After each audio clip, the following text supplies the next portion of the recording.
তাকওয়াবান হতে পারো, তাকওয়াবানদের কাতারে অন্তর্ভুক্ত হতে পারো, তাকওয়ার যে ট্রেনিং সেটা দিতে পারো।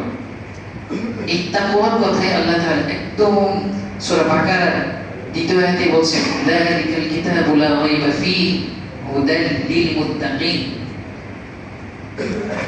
মুত্তাকিন কারা? আল্লাযীনা ইউমিনুনা বিল গায়ব। তারা প্রথম শর্ত কি মুত্তাকি হওয়ার জন্য?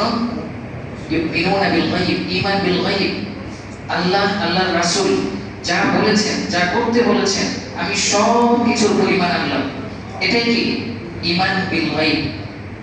গায়বের পরিমাণ হচ্ছে যেটা দেখা যায়, বোঝা যায়। একজন কালো জামা পরেছে, আমাকে বলেছে সে কালো পরেছে, আমি এটা বিশ্বাস করলাম। এই বিশ্বাসের নাম কি না? ঈমান বিল গায়ব না। ঈমান বিল গায়ব কোনটা? আমার কান সেটা শোনেনি, কিংবা আমার অনুভূতি, আমার চোখ কখনো দেখেনি। এই যে আমি আল্লাহর প্রতি, আমার রাসূলের প্রতি আমার এত মহব্বত, এত ভালোবাসা, এই যে সব কিছু আল্লাহ তাআলা এটা বলেছেন কোরআনে এরকম আছে, রাসূলুল্লাহ সাল্লাল্লাহু আলাইহি ওয়াসাল্লাম হাদিসে আমাদেরকে এইভাবে আদেশ দিয়েছেন। এই সব কিছু মেনে নেওয়াটা কি ঈমান বিল গায়ব। আল্লাযীনা ইউমিনুনা বিল গায়ব, তিনটা গুণের কথা বলা হচ্ছে মুত্তাকিদের। এরপরে বলা হচ্ছে ওয়া ইউকিমুনাস সালাত। আমি শুধু বিশ্বাস করলাম, শুধু মেনে নিলাম, শুধু ঈমান আনলাম, তাহলেই হবে? কি করতে হবে? ওয়া ইউকিমুনাস সালাত, নামাজ আদায় করতে হবে, যথাযথভাবে আদায় করতে হবে। তিন নম্বর গুণ ওয়া মিম্মা রাযাকনাহুম ইউনফিকুন। যে আল্লাহ তাআলা এই তিন নম্বর গুণটা আমরা হয়তো এত ভালোভাবে অনুভূত নাও হতে পারে। আল্লাহ তাআলা বলছে ওয়া মিম্মা রাযাকনাহুম ইউনফিকুন, আমি তাদেরকে যে সম্পদ দিয়েছি, যে রিজিক দিয়েছি, তা থেকে তারা কি করে? ইউনফিকুন, খরচ করে, আল্লাহর জন্য খরচ করে।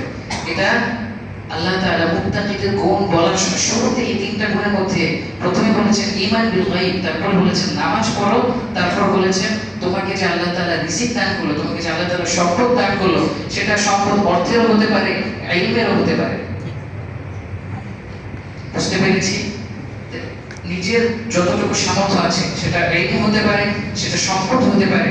যার যে সামর্থ্যটা আছে সেটা থেকে আল্লাহর জন্য আমি একটা ভাগ রাখবো, আল্লাহর রাস্তার জন্য, আল্লাহর ফি সাবিলিল্লাহ, আল্লাহর জন্য রাখবো। এটা মুত্তাকিদের অন্যতম একটা গুণ, যেটা আল্লাহ তাআলা কোরআনে একদম শুরুতেই তিনটা গুণের কথা বলছেন। সুবহানাল্লাহ। এরপরে আল্লাহ তাআলা বলছেন উলাইকা আলা হুদাম মির রাব্বিহিম। এরাই কি হেদায়েত প্রাপ্ত, তাদের রবের পক্ষ থেকে হেদায়েত প্রাপ্ত। ওয়া উলাইকা হুমুল মুফলিহুন, এই গুণগুলো যারা অর্জন করতে পারবে তারাই কি হেদায়েত প্রাপ্ত এবং হুমুল মুফলিহুন, আল্লাহর ভাষায় তারা কি সফলকাম। সুবহানাল্লাহ, সুবহানাল্লাহ। আমাদের জন্য তো আজকে এমন একটা সুযোগ আসছে।